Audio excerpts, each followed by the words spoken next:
With Index Engine's integration with Active Directory, there allows us to become a couple features that are very powerful to the user, such as searching Active Directory groups.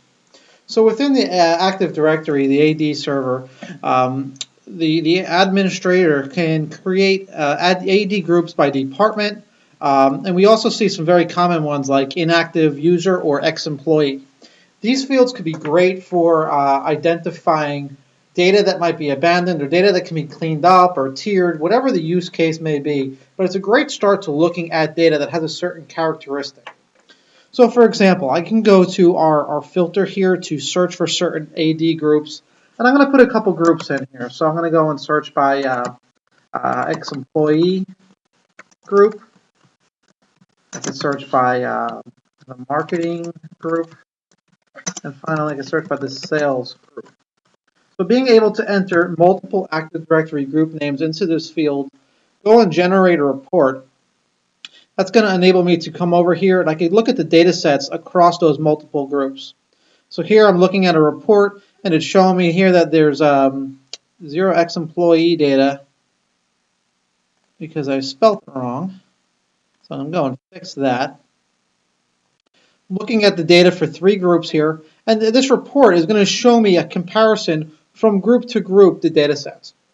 So I look here, I see the ex-employee group has the largest amount of data at 190,000 files, 89% of the data set across these 3 groups. So maybe that's a great starting place to go and clean up this particular set of servers that I've indexed and I'm reporting on right now.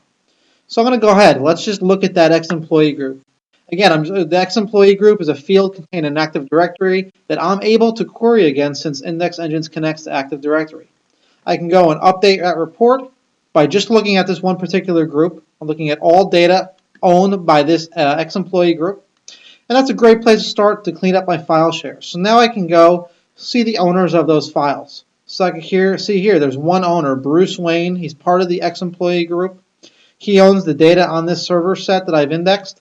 I can see the type of files that are contained here. So I see the number 1 file is an exe file type that contains 29 gigabytes of data on this server farm. So again, looking at the data set here, there's roughly 151 gigabytes of data owned by an ex-employee on the particular server that I'm examining. That's a great place for me to start to clean up that data. I can come over here, apply some disposition options from right within the Index Engine's interface here. I can select all of that data, take actions such as defensively deleting that data. So going and running a deletion job that deletes the source data while maintaining an audit trail.